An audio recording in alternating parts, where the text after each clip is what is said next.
Gonna overlook in the financial center. Two three of us, two broken windows. Oh God!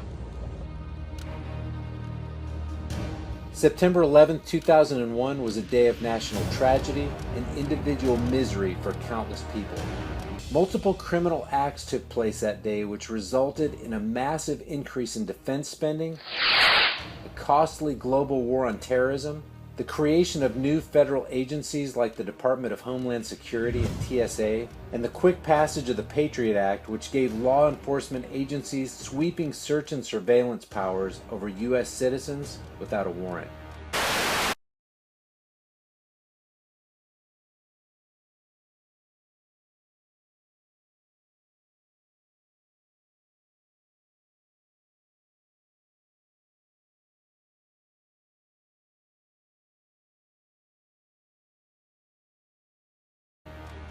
This video was produced in honor of those whose lives were taken and whose loved ones have had to live with the sad devastation of losing friends and family, and to those thousands more who to this day have had the quality of their lives diminished because of the conditions they were subjected to that day as they attempted to rescue those in trouble. And as difficult as it may be for some of you to believe the facts stated in this video, each statement is supported in the source links that are listed in the description below.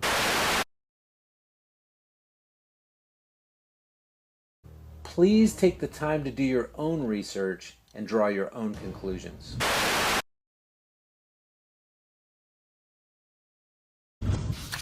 According to the General Accounting Office, over $60 million was allocated to investigate the Whitewater land deal, the Monica Lewinsky scandal, and other issues involving the indiscretions of Bill Clinton.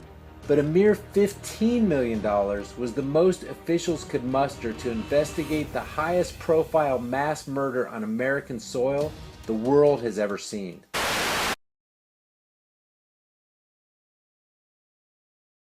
On 9/11, after the first plane hit the North Tower of the World Trade Center, people in the South Tower wanted to leave but were advised by Port Authority announcements to stay at their desks. Some of those who tried to leave anyway were turned back by security just before exiting the building.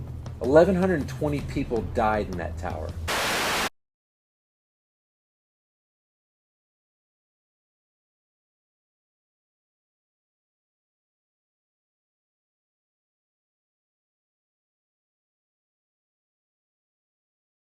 Jamaican-American-born artist and sculptor Michael Richards cast his body and depicted it as being pierced by airplanes as a tribute to the Tuskegee Airmen. The planes, he said, represent arrows that were shot at Saint Sebastian, an early Christian martyr.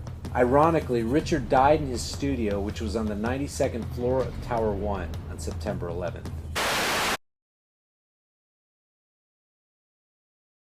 The Project for the New American Century, or PNAC, formed in 1997, was a neoconservative think tank based in Washington, D.C. that focused on United States foreign policy. PNAC's stated goal was to, quote, promote American global leadership. Of the 25 people who signed PNAC's founding statement of principles, 10 went on to serve in George W. Bush's administration. In September of 2000, exactly 1 year before the 9/11 catastrophe, PNAC launched its most influential publication, a 90-page report entitled Rebuilding America's Defenses, which asserts that the United States should, quote, seek to preserve and extend its position of global leadership by maintaining the preeminence of U.S. military forces.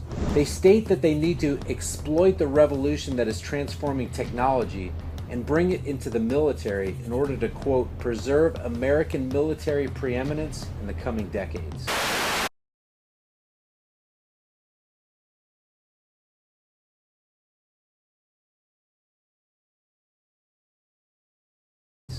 In their minds, what will speed such a transformation? Their answer? Quote, some catastrophic and catalyzing event, like a new Pearl Harbor. 1 year later, such a catalyzing event presented itself with 9/11, later referred to by Bush and his cabinet as a modern-day Pearl Harbor.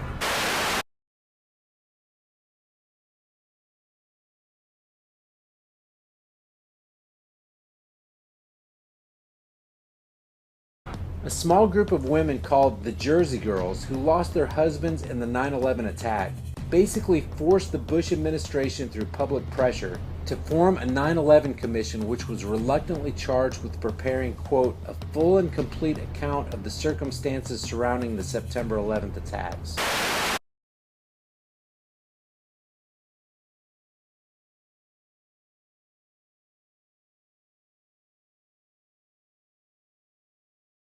Their account turned out to be not so full and complete. The commission, now known to many as the 9/11 Omission Report, left out many obvious facts, including the fact that a third building in the World Trade Center complex completely collapsed that day, and it wasn't even struck by an airplane. Described as being damaged in the attack, which started fires on several floors, the 47-story steel-framed federal office building known as World Trade Center 7 collapsed in 6.5 seconds at 5:20 p.m., more than 7 hours after the second Trade Center tower fell.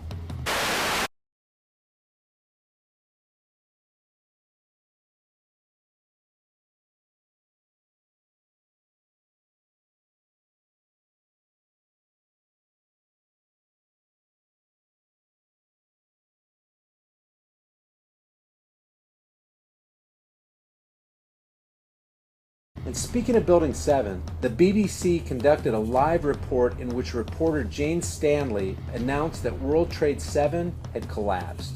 There was just one small problem with the report. Building 7 was still standing in the background as Stanley was reporting that it wasn't standing. Matter of fact, Building 7 wouldn't collapse until 20 minutes after the report of its collapse.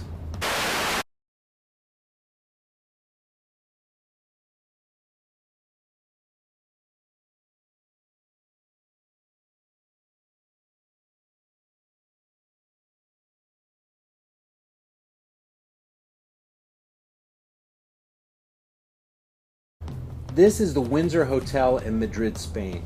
On February 12, 2005, a fire broke out on the 21st floor of this steel-framed 32-story building. The fire blazed for 23 hours, gutting large portions of the building. And while some of the floors crumbled away in the flames, the steel structure's skeleton remained standing. In comparison, the South Tower burned for a mere 56 minutes on far fewer floors before it completely collapsed. And the North Tower burned on relatively few floors for only 102 minutes before it experienced complete structural failure. Building 7, which wasn't even hit by a plane, only burned for 6 or 7 hours. So to recap, the Windsor Hotel burns for 23 hours on many floors and remains standing. World Trades 1 and 2 burn for less than 2 hours and yet experience global symmetric freefall collapse.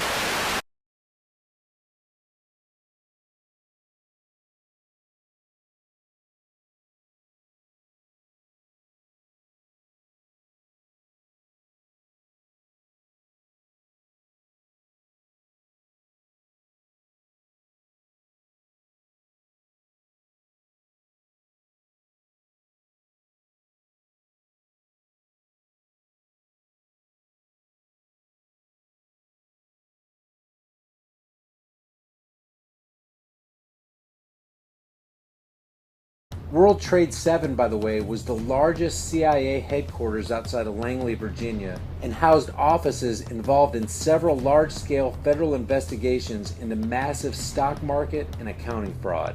Building 7 was the first to be cleaned up and the evidence destroyed at Ground Zero.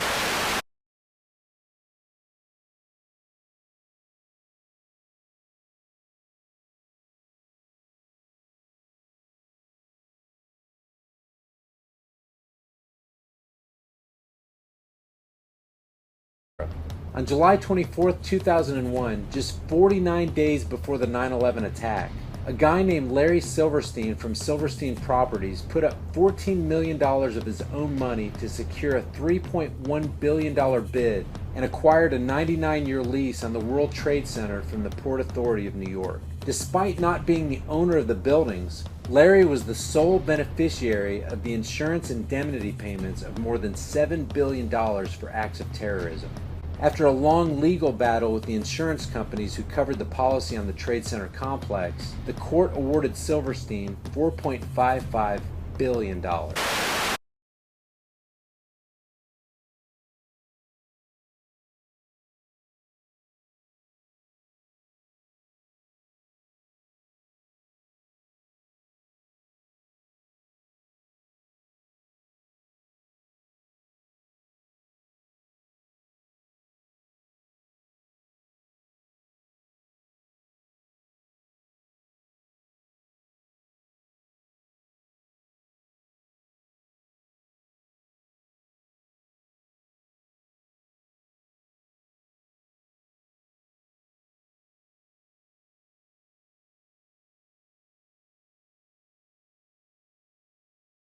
The Freedom Tower, also known as One World Trade Center, currently the third tallest man-made structure in the world, is the main building in the new World Trade Center complex.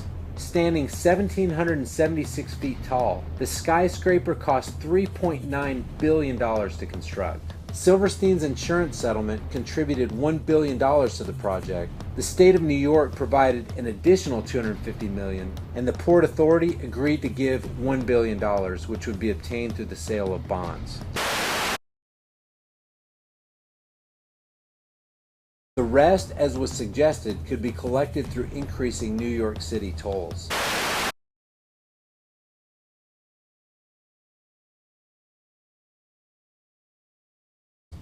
At 9:03 a.m. on September 11, 2001, it's alleged that Flight 175 crashed into the South Tower of the World Trade Center. At 9:06, Chief of Staff Andrew Card informs the president, quote, "A second plane hit the other tower and America is under attack," end quote. At that same time, in other parts of the country, Vice President Dick Cheney, Condoleezza Rice, and several congressional leaders were rushed to secure locations. But not the president. The president's Secret Service detail, whose protocol it is in this situation to see the president as a high-value target with a well-publicized location that must be moved, in unprecedented fashion did nothing to whisk the president of the United States away from that school into a secure location. The official report records that Bush remained at that school for another 20 minutes after learning about the attack on America.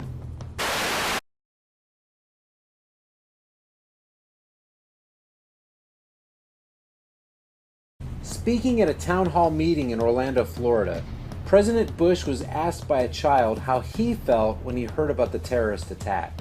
Bush's response was extremely interesting. Recounting the events of that day from his perspective, he said that he saw the first plane hit the tower on a television that was, quote, obviously on, as he sat outside a classroom at Booker Elementary School in Sarasota, Florida. The problem is that no one could have seen the footage of the first plane hitting the tower since there was no known live coverage of the first plane. There was no live coverage of the event because nobody expected an attack. The footage that was taken allegedly of Flight 11 striking the North Tower was captured by Jules Naudet and his French film crew at 8:46 that morning and would not be released to news outlets until a day after the attacks. The president's incredible statement that he saw the first aerial assault was another important item that was omitted by the 9/11 Commission report.